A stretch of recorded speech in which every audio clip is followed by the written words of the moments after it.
آپ سب متوسط یا غریب لوگ بیٹھے ہو، میرے نبی جیسا غریب پوری کائنات میں کوئی نہیں۔ میں جبوتی صومالیہ گیا ہوں، وہاں کے غربت کو دیکھ کر مجھے لگا جیسے لفظ غربت بھی ان کی غربت پہ روتا ہے۔ ایسی غربت میں نے پورے پاکستان میں کہیں نہیں دیکھی جو میں نے جبوتی میں دیکھی، صومالیہ میں دیکھی، کیمرون میں دیکھی، چاڈ میں دیکھی، سوڈان میں دیکھی۔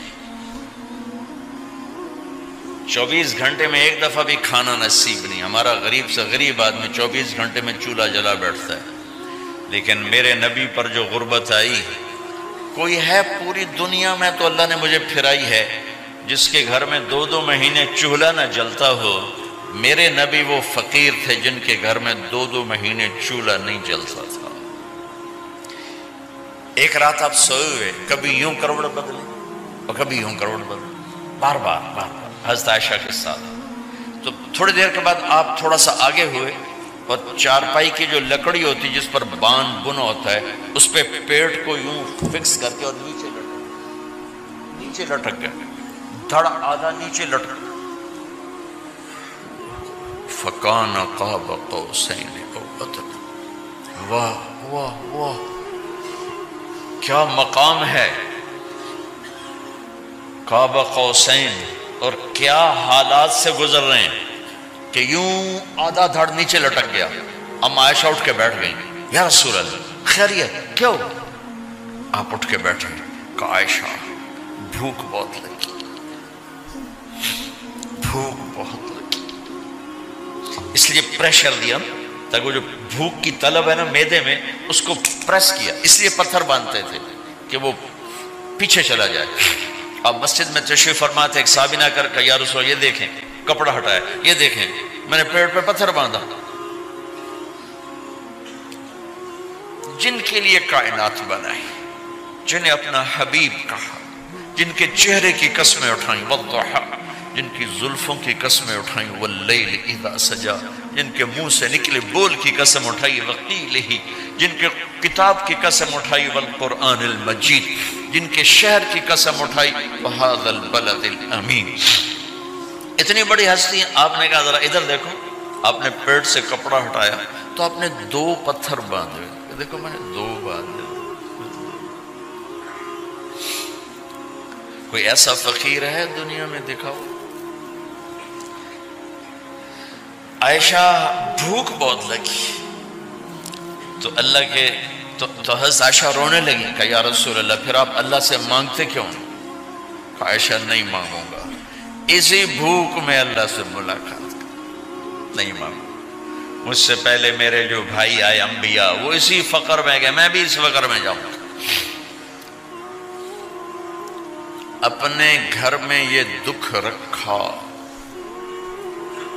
اپنی اولاد کے ذبح ہونے کو قبول کیا تاکہ آئندہ آنے والی امت کا غریب طبقہ گلہ نہ کرے، شکوہ نہ کرے، حرام راستوں پہ نہ جائے، غلط راستوں پہ نہ جائے، اور مالدار فخر نہ کرے میں کوئی بڑا آدمی بن گیا ہوں، میری اتنی بڑی فیکٹری بن گئی ہے، میری اتنی بڑی کمائی ہو گئی ہے۔ یہ نہ یہ بڑائی کی چیز ہے، نہ وہ چھوٹائی کی چیز ہے۔ جس سے اللہ راضی ہے وہ بڑا ہے، جس سے اللہ ناراض ہے وہ چھوٹا ہے، چاہے غریب ہے چاہے مالدار ہے۔ حضرت عائشہ فرماتی ہیں بیٹا 2 مہینے گزر جاتے تھے ہمارے گھر میں چولہا نہیں جلتا تھا، چولہا نہیں جلتا تھا، 2 ماہ گزر جاتے تھے۔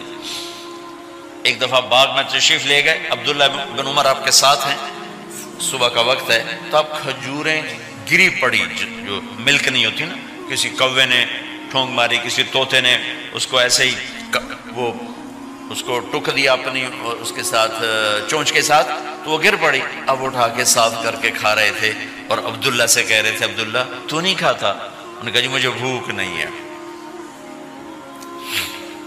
آپ نے کہا عبداللہ مجھے بھوک ہے، آج 4تھا دن ہے میں نے کچھ نہیں کھایا، 4تھا دن۔ تمہیں کوئی ہے جس کے ہاں 4 دن فاقہ چلتا ہو؟ آج 4تھا دن ہے میں نے کچھ نہیں کھایا۔ ہمارے دسترخوان پہ کتنا کھانا اٹھا کے کوڑے کے ڈھیر میں جاتا ہے، آج 4 دن گزر چکے ہیں میں نے کچھ نہیں کھایا۔ هذه صبح رابعة ما ذقت شيئا، آج چوتھی صبح میرے اوپر طلوع ہوئی ہے، ایک لقمہ نہیں کھایا۔ آپ مسجد میں بیٹھے تھے، کعب بن عجرہ آئے تو آپ کو دیکھ کر ایسے کہنے لگے یا رسول اللہ مالی اراکا متغیر اللون، یا رسول اللہ آپ کا چاند سا چہرہ چمکتا آج مرجھایا ہوا کیوں نظر آ رہا ہے؟ تو آپ نے یوں دیکھ اپنے پیٹ پہ یوں انگلی رکھ کر کہا ما دخل جوفی ما يدخل جوف ذاتک منذ ثلاث، کعب آج 3 دن گزر چکے ہیں، پیٹ میں ایک روٹی کا ذرہ داخل نہیں ہوا، ذرہ، لقمہ نہیں ذرہ، روٹی کا ایک ذرہ پیٹ میں داخل نہیں ہوا۔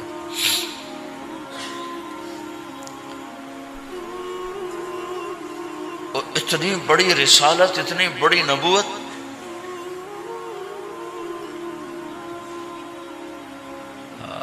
اپنی امت کے غریبوں کی تسلی کے لیے اور اپنی امت کے مالداروں کو سبق دینے کے لیے کہ اللہ رزق دے تو اپنی حیثیت نہ بھولو، اور اللہ نہ دے تو اپنے حبیب کی قربانی نہ بھولو۔ انہوں نے تو جان بوجھ کے یہ کیا، جان بوجھ کے، یہ نہیں کہ آپ کو کوئی تنگی اللہ کی طرف سے، جان بوجھ کے۔ اور سارے گھر کا یہ حال ہے۔ حضرت فاطمہ رضی اللہ تعالیٰ عنہ سے ملنے گئے، کہا بیٹے میں اندر آ جاؤں، میرے ساتھ عمران بھی ہیں، ایک صحابی تھے عرب سردار، میرے ساتھ عمران بھی ہیں۔ کہا ابا جان میرے گھر میں اتنی چادر نہیں کہ اپنے آپ کو چھپا سکوں، پردہ کرنے کے لیے میرے پاس چادر کوئی نہیں، تو آپ نے اپنی چادر اندر دے دی، کہا اس سے پردہ کرنا، تو لپیٹ لی۔ اب اندر آئے تو آپ نے پوچھا میں نے سنا تھا تو بیمار ہے، میں تیرا حال پوچھنے آیا ہوں۔ تو باپ کو دیکھ کے آنسو نکل آئے کہ یا رسول اللہ بیماری بھی ہے اور بھوک بھی ہے، دونوں ہی ہیں، صرف بیماری نہیں بھوک بھی ہے۔ بڑے بڑے مصیبتوں سے لڑ جانے والے ماتھے پہ کبھی بل نہ آیا، بیٹی کے آنسوں نے پگھلا بھی دیا اور رلا بھی دیا، آپ بھی رو پڑے، آپ بھی رو پڑے۔ پھر کہا میری بیٹی نہ رو، والذی بعث اباک بالحق ما ذقت من 3 ایام ذواقا، آج 3 دن ہے میں نے ایک لقمہ نہیں کھایا، میں تیرے ساتھ۔ اور میری بیٹی میں تمہیں بتاؤں، میرے رب نے مجھے کہا تھا میرے حبیب اگر آپ چاہیں تو احد پہاڑ سونا بنا دو، 10 میل لمبا چوڑا ہے احد پہاڑ، 10 میل، میں احد پہاڑ سونا بنا دوں آپ کی خدمت میں پیش کروں؟ تو میں نے کہا نہیں یا اللہ مجھے نہیں چاہیے، میں ایک دن بھوکا رہوں گا، ایک دن کھانا کھاؤں گا۔ پھر فرمایا بیٹی کیا تجھے یہ عزت کافی نہیں ہے کہ اللہ نے تجھے جنت کی عورتوں کا سردار بنا دیا؟ یہ سرداری سونے چاندی میں تل کے نہیں ملی ہی، میں قربان جاؤں۔ بھائیو اب سب ماشاءاللہ نوجوان نظر آ رہے ہو، تھوڑا وقت نکال کے اگر آپ پڑھے ہوئے ہو اپنے نبی کی زندگی پڑھا کرو، اپنے نبی کی زندگی پڑھا کرو، بڑا ایمان بھی بنے گا، حوصلہ بھی ملے۔ آپ حسن حسین کو کہتے تھے میری آنکھوں کی ٹھنڈک، میرے جگر کے ٹکڑے، میرے سینے کی ٹھنڈک، میرے لاڈلے، جنت کے چاند، جنت کے سردار، میرے 2 پھول، یہ سارے الفاظ حسن حسین کے لیے ہیں۔ اور ان کے بھوک کی وجہ سے رونے کی آواز سنتے تھے اور تڑپتے تھے، لیکن روٹی نہیں مانگی ان کے لیے، روٹی نہیں مانگی، کہ اپنی امت کے غریبوں کو تسلی دینی تھی کہ اگر میں فقیر بن کے جا رہا ہوں تو تمہارے اوپر بھی امتحان ہے، چند دن برداشت کرو۔ آپ نے فرمایا سب سے پہلے میں جنت میں داخل ہوں گا، سارے نبیوں پر جنت حرام ہے جب تک میں نہ چلا جاؤں، اور ساری امتوں پر جنت حرام ہے جب تک میری امت نہ چلی جائے، سب سے پہلے میں جنت میں داخل ہوں گا۔ وما یا فقراء المؤمنین، اور میرے ساتھ میری امت کے غریب لوگوں، میرے ساتھ میری امت کے غریب لوگ میرے ساتھ پہلے داخل ہوں گے۔ حضرت فاطمہ کے گھر میں فاقہ حد سے بڑھ گیا تو حضرت علی نے فرمایا کہ جاؤ اللہ کے نبی سے کچھ تو مانگ کے آؤ، کچھ تو پیٹ میں جائے۔ زندگی میں کبھی ایسا موقع نہیں آیا، یہ ایک دفعہ اتنا فاقہ آیا کہ حضرت علی جیسی ہستی نے بھی کہا جاؤ۔ تو آپ تشریف لائیں اور دروازے پہ دستک دی تو اتنا پیار تھا. جب حضرت فاطمہ گھر میں داخل ہوتی، اللہ نے ہمیں اولاد کے ساتھ کیا سلوک کرنا ہے اللہ نے ہمیں اپنے نبی سے یہ بھی سکھایا. حضرت فاطمہ جب بھی گھر میں آتی، اور ساتھ ہی تو گھر تھا، دیوار سے دیوار ملی تھی، روز کا آنا جانا تھا، تو میرے نبی بیٹھے نہیں رہتے تھے، آؤ فاطمہ کیا حال ہے، کھڑے ہو جاتے اور تیزی سے آگے بڑھتے. دروازے پر ہی حضرت فاطمہ کا ہاتھ پکڑ لیتے، ہاتھ کا بوسہ لیتے، بوسہ لے کر ہاتھ پکڑے پکڑے بیٹی کو چارپائی پہ پہلے بٹھاتے، اس کے بعد خود بیٹھتے تھے. اکرموا اولادکم، میرے نبی نے کہا اولاد کو عزت دو، پھر وہ تمہیں عزت دیں گے. ہمارے ماحول میں اکثر ماں باپ نے اولاد پہ ڈنڈا ہی اٹھایا ہوتا ہے، پھر ان میں بغاوت پیدا ہو جاتی، پھر کہتے ہیں اولاد نافرمان. آپ نے دستک دی تو کہنے لگے یہ تو فاطمہ کی دستک ہے، خیر تو ہے، پہلے تو کبھی اس وقت میں آئی نہیں. تو آپ نے ام ایمن سے کہا دروازہ کھولو. ام ایمن نے دروازہ کھولا تو آپ نے استقبال کیا، بٹھایا، پوچھا بیٹی کیا ہوا، اس وقت میں کیسے آئیں؟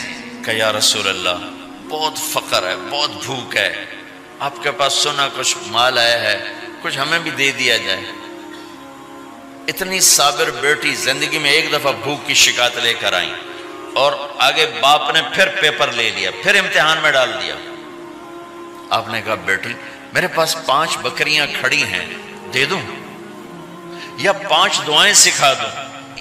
یہ بھی کوئی کتنا سخت موقع تھا، کتنا سخت موقع ہے کہ صبر کا پہاڑ بیٹی اتنی مجبور ہو کر آتی ہیں کہ یا رسول اللہ برا حال.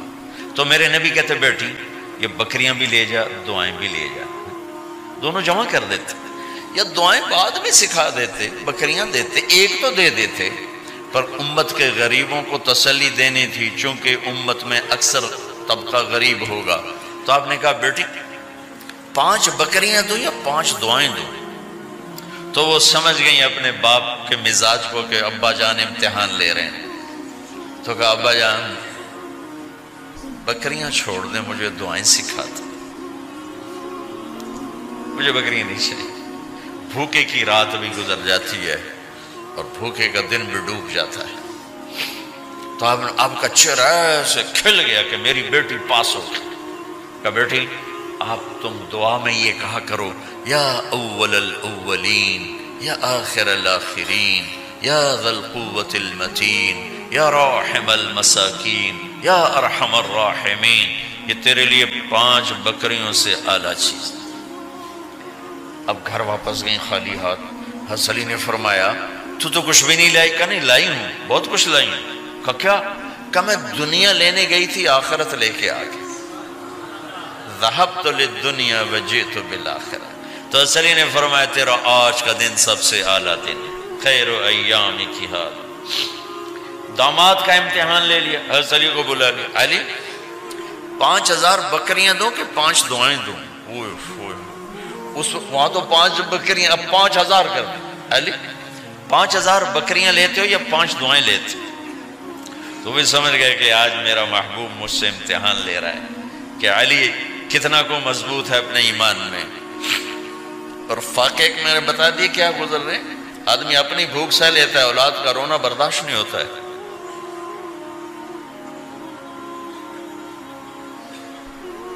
علی 5 دعائیں دوں کہ 5000 بکریاں؟ حضرت علی نے عرض کی یا رسول اللہ دعائیں سکھا دیں، بکریاں نہیں چاہیے. میرا نبی کا چہرہ کھل گیا کہ میرا داماد بھی پاس ہو گیا. علی تو یہ دعا مانگا کر روزانہ، اللہم اغفر لی ذنبی ووسع لی خلقی وبارک لی فی رزقی وقنعنی بما رزقتنی ولا تذهب قلبی الی شیء صرفته عنی. یہ 5 دعائیں تو مانگا کر، 5000 بکریوں سے زیادہ ہے. اللہم اغفر لی ذنبی، اللہ میرا گناہ معاف کر. وسع لی خلقی، میرے اخلاق عالی شان کر. بارک لی فی رزقی، میرے رزق میں برکت دے. قنعنی بما رزقتنی، مجھے لالچ سے نکال دے، مجھے لالچی نہ بنا، مجھے حریص نہ بنا. وَلَا تُذْهِبْ قَلْبِي إِلَىٰ شَيْءٍ صَرَفْتَهُ عَنِّي، جو تو نے مجھے دیا نہیں اس کی میرے اندر سے طلب بھی ختم کر دے، مجھے اس کا طلبگار بھی نہ بنا۔ کہ یہ 5000 بکریوں سے زیادہ ہے۔